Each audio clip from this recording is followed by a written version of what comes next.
creating deals out of nothing, more mindset hacks, and starting all over again. I'm your host, Matthew Moody, and today we are joined with renowned property expert, formerly Queen of the Lease Options, now Property Queen, Reena Marla.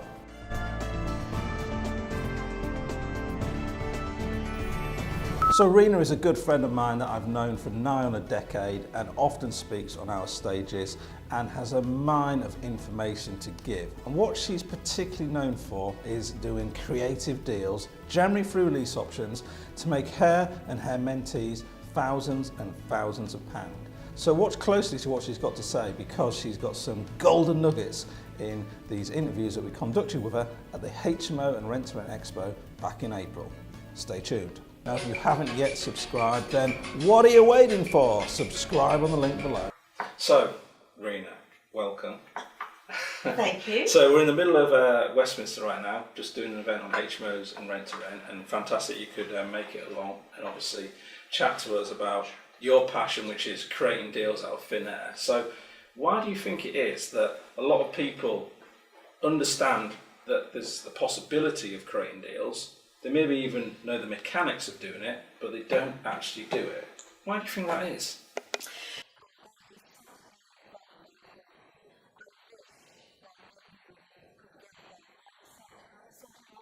That's what it is. Yeah. The interesting thing is, and perhaps you'll come across this, people think they need the knowledge. People think they need to know everything before they will go out and take action. Without that, they can't do anything. People think that there's, they've got the right mindset, but time and time again, I find that even if they have all the knowledge, all the support, everything, one thing stops them in their tracks, and that is fear. Fear of actually embracing the unknown. That's what I think is the biggest problem, really. I don't know whether you resonate with that. I agree with you. I think there are people out there that do actually have the knowledge, and they know they can do it, but it's just, what about this one thing? And what about this one thing? And I'm just saying, just do it. Because if you have 90% of what you need to know, what real big mistake are you going to make? Right. Yeah. So this is all about actually, we will say, feeling the fear and do it anyway. This Absolutely. is exactly what it is. Yeah. This is how I started. Yes, I asked lots and lots of questions because that's the type of person I am. Yeah. But then you need to take action as well, because questions in itself are not going to give you the end result. It's simple as that. It's the action, and not only that, the persistence is also going to, because so many times I come across people that say, I tried to do it, it didn't really work. Really? And how long did you give it? And that kind of thing. So people stop too quickly, and I think people these days are so impatient. You're right. Had this same conversation with Gary V. Literally sat across the table like we are now and said, look, Gary, I'm wanting to do X, Y, Z. What do you think? Which is a lot different from what we do right now. And he's just kind of saying what he says to most people, to be fair. Just try it for 3 to 5 years. What's the worst thing that could happen?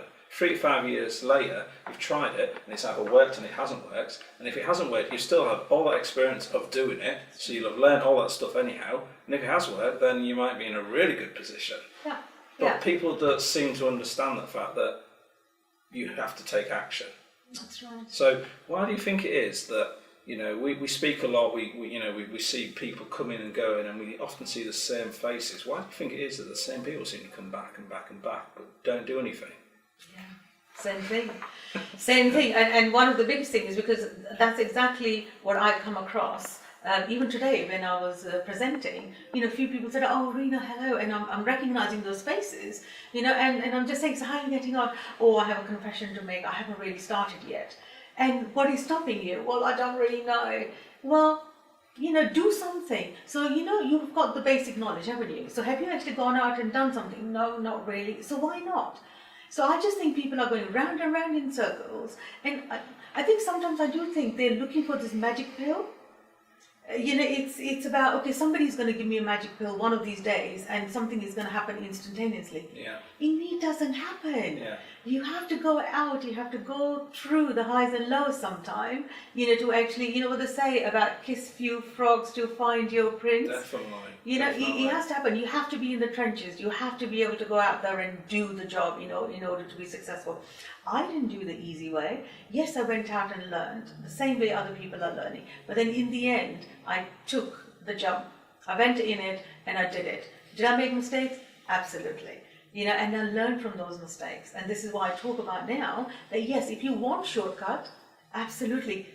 Yeah. Work with somebody, learn from their lessons, copy paste, and have the support. But if you believe that you've got the knowledge and you believe you don't need somebody else, that's fine as well. Go and do it. But do something, just do it. Don't just sit on the fence. And then, don't meet me again and say, Reena, I saw you 5 years ago. I wish I took action. I still haven't done anything, because I don't want to hear that. Yeah, I mean, do you think there's anything to be said for this whole notion of, you are the kind of sum of the 5 or so people that you associate with, or do you think that's like you just use it as an excuse by people that don't take action to use that as an excuse for not taking action? Yeah, you might have something there. I'm just trying to think. Yes, of course. The reason I asked, sorry to interrupt, is that when I first got started in property, there wasn't really no one that I knew doing property. There's one guy, we were at work together and we were quite keen to doing X, Y, Z. Yeah. But I went off in one direction, he went off in another direction. Yeah. But I didn't really have that kind of, you're associating with 5 millionaires and you're going to now I'm thinking like a millionaire. So do you think that's something that's real, or do you think it's just one of those urban myths? It's a pipe dream. Honestly, is this, happy clappy and, following somebody who's selling you the dream, and it's not necessarily true. And unfortunately, that's what most people fall for. They don't look behind the curtain of what is actually happening. They fall for that instantaneous gratification, I want it now kind of thing, and that doesn't always happen. You have to work for it. Definitely. Newsflash, newsflash, newsflash, newsflash. Yes, HMO Summit. It's coming to a town near you. Well, actually it isn't, but it is coming to London on November the 17th to the 18th in Holborn. Now, if you're in the HMO market, fantastic. If you're thinking about getting into the HMO market, amazing. If you've ever wondered what the hell the HMO market is, then you've got to be at this event. So 2 days of HMO goodness, and we'll cover a little bit of rent to rent, lease options, service accommodation, but we're mainly focused on HMO. So whether you're new to HMOs, you already have HMOs, or you're thinking about getting into HMOs, make sure you go and subscribe right now and get all of the details on our webpage, the link of which will be somewhere below here. See you soon. So you've been known for a long time for doing lease options and more kind of creative kind of deals, and you're kind of known for creating deals out of thin air.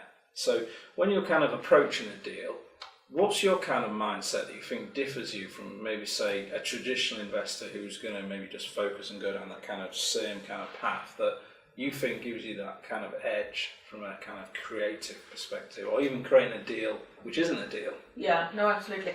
I think, again, it goes back to the mindset. I never go in thinking I'm going to make a killing. I need to close a deal. I need to make money from this. This is the biggest mistake people make. They're so desperate. They have one deal and they put all their eggs in one basket and saying, right, I'm going to make money from this deal. And if I don't know what to do. So again, it goes back to the mindset. I mean, I accidentally got into this because of my personal circumstances. And what I found is more I understood their position, what they wanted, how does what benefit is going to benefit them. So it was all about actually changing it, swapping roles, and being in that position and saying, okay, so what do you actually want? Rather than going in, with saying, what do I want? This is what I want. And you actually walking in with a pound sign on your forehead, and they see you walking in, going in for a kill. But if you just go in, and this is what I usually say to my students, is go in and with a mindset, you're there to help a friend. Yeah. Okay, It's a kind of serving mentality. exactly, you're helping somebody, you know, and you will be surprised that people will like you, trust you, and out of that rapport, like and trust, you will be able to work together, and the default is inevitable that you will make money from it. Yeah. You know, it's really as simple as that. And as soon as I actually understood that mindset, realized, and I think the other thing has also helped me is being female, the empathy side works really, really well. I remember the days, you know, when I used to go in and I would actually do deals under, you know, other people's deals, and I was just thinking, well, how come did I get it? And I would ask them, so that person was offering you more or better deal, how come you came with me? And they just said, you understood us. You took the time to understand what we wanted, what our pain was. Nobody else has come in and shown us that empathy and shown us that yes, they're here. They were just here to make money. You know, and that's even now, that's been my golden rule. Whenever I go in there, I'm chilled, I'm relaxed, I'm just going for a conversation. I'm not going in there to have a deal, I'm not going in there to make money, I'm not going in there to make a killing. It's about helping somebody, and if I make money from it, you know, great. It's a wonderful place to be. Absolutely. A question people often ask is, you know, people in your circumstance, you know, you've got everything that you need, you know, financially free, you're living a great life, blah, blah, blah, blah. If you had to start all over again, is there anything you do differently? Yeah, that's a good question. What would I do differently? God, I think I would not listen to what my parents told me, and you know, hopefully my dad, who's no longer with us, will excuse me. Is that get the best education, you know, and then go and work as hard as you can, serve somebody else to be able to, you know, have your dream. So I think that story doesn't work any longer. You know, those were the days when that served you well. Yeah. You know, that story needs to change. So I've done exactly the same thing with my boys. I have 2 young boys, and yes, they have the education as a plan B, but there's no way they're going to be working for somebody else, you know, working hard. So I want, you know, people to work smart. And that's what I would say. If I knew what I know now, you know, I would do things very, very differently, and that is not work for somebody else and make their dream come true while you are deferring your dream all the time. You know, so basically they've hired you to fulfill their dreams. That's what's happened, and you're no longer fulfilling your dream. So that would be my best message, really. You know, work for yourself. Find out what you want. Have the quality of your life, you know, your family, etc. Yeah, the story has changed. So thanks so much for watching another scintillating episode of Property TV. We hope you enjoyed it as much as we enjoyed putting it together for you. And remember, stay tuned for the next episode coming up very, very soon. And remember, don't wait to buy property and wait. We'll see you soon. Bye-bye.